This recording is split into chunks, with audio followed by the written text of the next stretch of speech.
तो वही सपा सरकार के ही साथ हैं। हम लोग चाहेंगे सपा सरकार आए, सपा सरकार के साथ हैं। सपा सरकार जिस कैंडिडेट को भी वोट देगी, हाँ उसी के साथ हम लोग जाएंगे।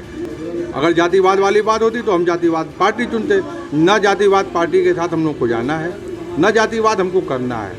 हिंदू मुस्लिम मिल करके हमको रहना है। जितने भी लोग हैं सब हिंदुस्तानी हैं।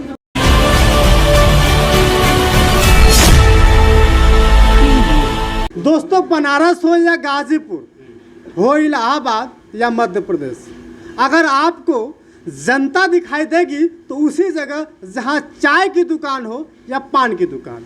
दोस्तों, इस मौजूद हैं उत्तर प्रदेश के मऊ जिले में, जहां के अभी विधायक हैं हमारे मुख्तार अंसारी जी।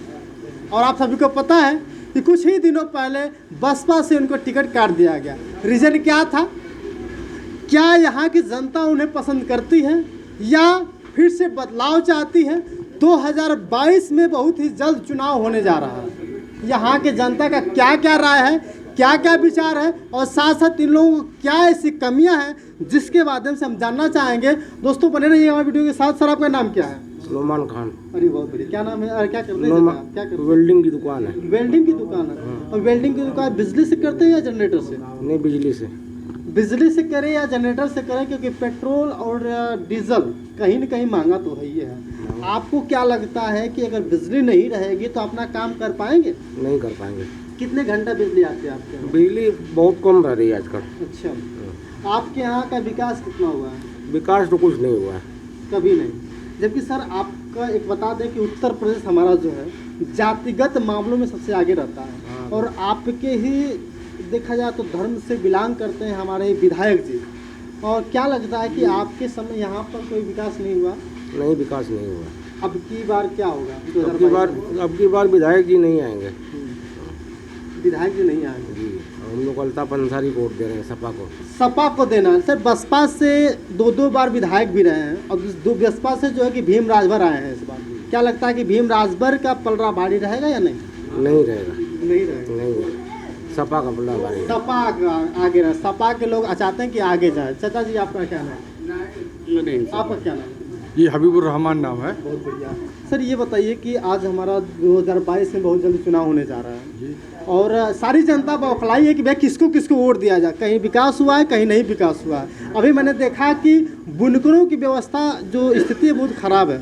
क्या लगता है आपके नजर? जी, बुनकर की व्यवस्था काफ़ी दयनीय है, काफ़ी दयनीय है, बहुत खस्ता हाल में है। जब से ये लॉकडाउन लगा है, ये आपदा आई है, तब से तो और भी बुरे दौर से गुजर रहे हैं। खाने पीने की काफ़ी दिक्कतें आ रही हैं। अब थोड़ा बहुत काम जो होना भी है वो भी नहीं हो पाता, क्योंकि बिजली नहीं रहती है जो जिससे हम लोगों को चलना है। बिजली नहीं रहती है। ये बिजली काफ़ी। अभी ये जो आता है शहर, आपका ये शहर में आता है देहात में आता है? नहीं, शहर में आता है, नगर शहर में। आपको बता दें दोस्तों, जब हमारे उत्तर प्रदेश के मुख्यमंत्री महोदय जब अपने गद्दी पर बैठे तो एक बड़ा योजना तैयार किया कि शहर में 24 घंटा और देहात में 18 घंटे बिजली मिलेगी। क्या लगता है सर, यहाँ पे 24 घंटा बिजली मिलती है? नहीं, ऐसा कुछ भी नहीं है। अभी तो आप जब आए तो उस समय बिजली नहीं थी, अभी जैसे आई हुई है। अभी बात करते करते 10 मिनट में ये चली जाएगी। मतलब यही हाल है। हाँ, कटाव बहुत ज़्यादा होता है। क्या इंडस्ट्रियल एरिया ज़्यादा यहाँ पे पड़ता है? नहीं, ये तो वही बुनकर का एरिया है। इंडस्ट्रियल एरिया तो वही है, जैसे मतलब कि छोटे छोटे कल कारखाने हैं जो बुनकर अपने घरों में लगा करके काम कर रहे हैं, उसी से अपने परिवार को जिला रहे हैं। और बिजली पा नहीं रहे हैं, वो किस तरीके से अपने परिवार को जिला पाएंगे? रोजी रोटी काफ़ी दिक्कत। दोस्तों, आपको बता दूं, हमारे देश के प्रधानमंत्री महोदय एक ही बात कहते हैं, स्वरोजगार अपनाओ, स्वदेशी बनो। और स्वदेशी का काम कौन करता है? ऐसे ऐसे बुनकर लोग। जब भी कभी बात आती है स्वदेशी की तो बुनकर लोग अपना साड़ी बनाते हैं, कपड़ा बनाते हैं और उसी को हम लोग पहनते हैं। दूसरी बात है कि इनको बनाने के लिए जो सैलरी है ना, बहुत इनकम जो बहुत कम मिल पाती है। दूसरी बात यह है कि यहीं पे सर एक मिल है जो कि बहुत दिनों से बंद पड़ी है। क्या कभी आप लोगों को उसकी ज़रूरत पड़ी? देखिए, ऐसा है कि उस मिल की तो खैर हम लोग बुनकर हम लोग को उसकी खास ज़रूरत नहीं पड़ी, लेकिन उसके मिल के बंद हो जाने से काफ़ी दिक्कत है। अगर वो मिल चलती तो हमारा मऊ और खुशहाल होता। उसमें 400-600 लोग काम करते थे, उनका परिवार खुशी खुशी अपना आता। वो पैसा जो है कि नहीं आता, घूम फिर करके हम ही लोग के पास आता, मतलब मार्केट में आता, भाई जिससे किराने की दुकान वाले को फ़ायदा पहुँचता। सब्जी वाले को फ़ायदा पहुंचता। वो परेशान है तो काफ़ी लोगों को दिक्कत, उनको भी दिक्कत है। वो जो पैसा आना चाहिए घूम फिर करके रनिंग में, वो रनिंग में भी नहीं आ रहा है। सिर्फ एक मिल के बंद कर देने से 400 परिवार का मतलब सोचिए कि 4000 लोग हो गए। 4000 लोगों को कितनी दिक्कत हो रही है उसके बंद हो जाने से। वो इस समय ठेला चला रहे हैं जो लोग उसमें काम कर रहे थे। अब बताइए ठेला वाले वो तो हो गए, और जो पहले से मजीद ठेला वाले थे तो अब डबल हो गए, तो ठेला वाले का भी काम कम हो गया। भाई उसी काम को बांटना है, उसी में मिल बांट के अपना जीना खाना है, तो अब उससे दिक्कत है। उस मिल को चालू होना चाहिए, उस मिल को चालू होना चाहिए। मैं कहता हूँ बार बार, मैं आपने पर्दा का वीडियो भी देखा, मैं जोर तोड़ से कहा था कि अगर आप स्वदेशी की बात चिल्लाते हैं कि स्वदेशी बनो, तो सबसे पहले आपका काम है कि जो मिल बंद है, खास करके जो कॉटन की मिल है उसको चालू करवाइए। जबकि यहाँ पे वहाँ के लोगों से बात करने के दौरान यही पता चला कि भैया हम लोग जीवन यापन तो सही से कर पाते हैं, वही बाहर के दुकान पर जा कर के बाहर का काम करके। अच्छा ये बताइए कि मऊ ज़िले में आपके भी बच्चे हैं, हमारे भी बच्चे हैं, क्या रोज़गार की स्थिति कैसी है यहाँ पर? रोजगार की स्थिति अब आपसे बेहतर तो कोई हम बता नहीं पाएंगे, इसलिए आप हर जगह घूम के देख ही रहे हैं। बेरोजगारी बढ़ ही रही है, बेरोजगारी बढ़ रही है भैया। इधर आप दिखा रहे हैं कि आप कहाँ से कहाँ पहुँच गई है, तो अब इसको हम क्या बयान करें। अच्छा तो योगी जी के सरकार से संतुष्टि है कि नहीं? जी नहीं, इनकी नीति हमें पसंद नहीं आई। योगी जी की नीति हमें पसंद नहीं आई। जैसे कि सपा सरकार ने अपनी नीति में हम लोगों को पासबुक की सुविधा दिया था, बुनकरों को पासबुक की सुविधा, जिससे बुनकर काफ़ी खुश थे कि 72 रुपया पर महीने दे करके वो अपना लूम चला रहे थे। इस योजना को उन्होंने बंद कर दिया। अब आप बताइए कि जो बुनकर पर डे पूरा परिवार मिलकर 200 से 250 रुपये काम करता है, पूरा परिवार मिल करके, जिसमें 5 से 7 लोग होते हैं परिवार में, 200 से 250 रुपये का काम करता है, उसमें अगर वो जो है कि 2 से 2000 रुपये बिजली की बिल दे देगा तो फिर वो कैसे जिएगा। इस तरीके की उनकी योजनाएं हैं। सपा सरकार की आप बात कर रहे हैं कि सपा सरकार सही है, इस बार यहाँ से किसकी आशंका है? भाई देखिए आप यहाँ से हम लोग तो वही सपा सरकार के ही साथ हैं। हम लोग चाहेंगे सपा सरकार आए, सपा सरकार के साथ हैं। सपा सरकार जिस कैंडिडेट को भी वोट देगी, हाँ उसी के साथ हम लोग जाएंगे।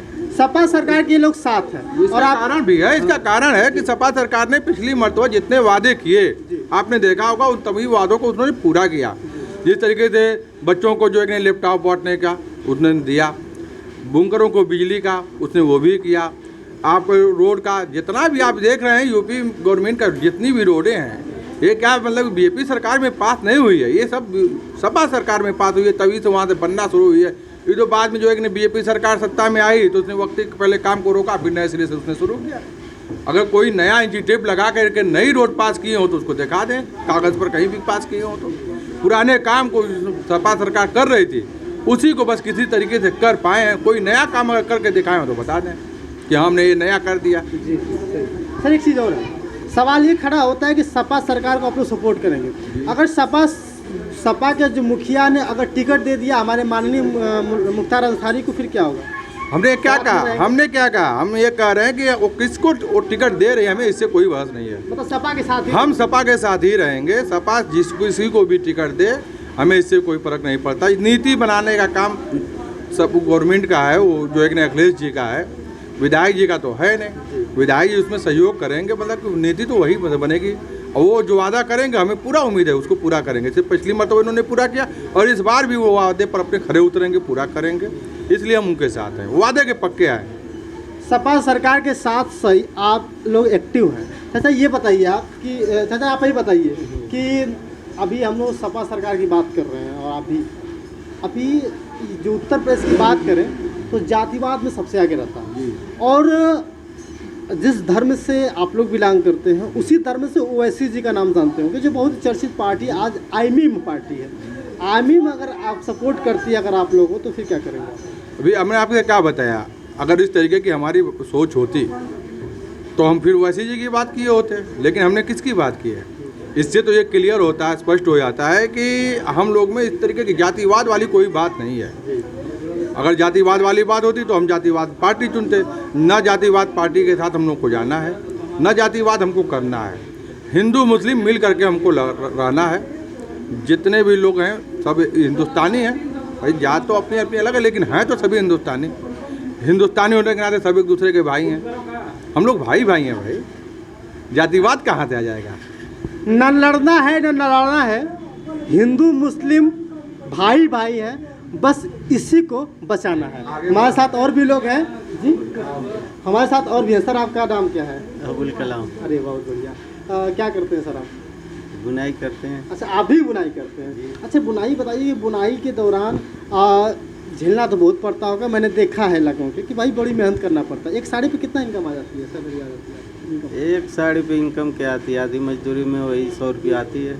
100 रुपये एक साड़ी बनाएंगे, 100 रुपये मिलेगा। क्या कभी गवर्नमेंट ने इतना आप लोग के प्रति ध्यान देने की कोशिश की? कोई गवर्नमेंट ने ध्यान देने की कोशिश की आप लोगों को? नहीं, जैसे मतलब गवर्नमेंट जैसे किसानों पे देती है वैसे मजदूरों पे, बुनकरों पे नहीं देती है। सही बात है। एक बता देंगे संविधान में भी इस समय क्या, संविधान में भी एक बात कही गई है। अभी संविधान के अगर दायरे से देखा जाए तो 376 रुपये एक दिन की मजदूरी होती है, जबकि आप लोगों की मजदूरी अगर 8 घंटे में कितना मिल जाती है? 8 घंटे काम करने में वही 200 रुपये का काम होता है। लीजिए, हमारे देश के प्रधानमंत्री जी बहुत जोर शोर से चिल्लाएंगे स्वदेशी अपनाओ, स्वरोजगार अपनाओ। क्या लगता है कि स्वदेशी और स्वरोजगार के चक्कर में इन लोगों जैसे इंसान जो दिन रात मेहनत करके 8-8 घंटे ड्यूटी करके 200 रुपया कमाता है, क्या आजकल के समय में जो 376 रुपये जो इस समय इनकम है, क्या ये दे पा रहे हैं लोग? नहीं। क्यों? कि ये लोग सुनने की कोशिश नहीं करते हैं। जब भी बात आती है तो बस यही कहा जाता है भैया हमें वोट दो, वोट देने के लिए सब लोग आ जाएंगे, लेकिन कभी इनके हक और हिस्से और अधिकार की बात नहीं करते हैं। कहते हैं लोग कि हमारी बात नहीं सुनता है कोई। क्यों नहीं सुनता है? रीज़न है नहीं सुनने का। रीज़न यही है कि बड़े बड़े वादे तो हो जाते हैं, जब बात करने की बात आएगी तो सब लोग पीछे हट जाते हैं। एक बात और कहना चाहूँगा, अगर हमारे जो योगी आदित्यनाथ जी के सपोर्टर हैं, जो हमारे मुख्यमंत्री जी के सपोर्टर हैं, और योगी आदित्यनाथ जी 16 तारीख को यहाँ पे आ रहे हैं, ऐसा बताया जा रहा है। मैं उनसे उम्मीद करता हूँ कि अगर कभी मऊ में आइए तो 2 जगह मत बोलिएगा। क्यों? पहला, परदहा का जो काटन मिल है उसको ध्यान दे दीजिए एक बार, क्योंकि उनकी वजह से इनकी मजदूरी बढ़ जाएगी, क्योंकि सस्ता कच्चा माल मिल जाएगा और अच्छा तरह से मजदूरी भी बढ़ जाएगी। दूसरा एक बात और ध्यान दे दीजिएगा, अगर देहात में जाएंगे तो गरीब बहुत मिलेंगे और शहर में आएंगे तो इन जैसे गरीब मिलेंगे। क्यों? कि ये अपना 50,000 रुपये का जो मशीन में लगाते हैं और साथ 200 रुपया ही इकट्ठा कर पाते हैं। तो दोस्तों, वीडियो कैसे लगे कमेंट करके बताइएगा। हमारे साथ मौजूद थे मऊ ज़िले के जो मुस्लिम लोग और हिंदू मुस्लिम की हमेशा एकता की बात करते हैं, और मैं चाहूँगा कि हमेशा इनकी आवाज़ आगे जाए और उठाई जाए। जहाँ तक हो सकेगा हम इनके लिए हमेशा निरंतर कोशिश करेंगे। तो दोस्तों बहुत बहुत धन्यवाद। आप देख रहे थे सत्या एक्सप्रेस में, हो सकता है स्वामी, शुक्रिया।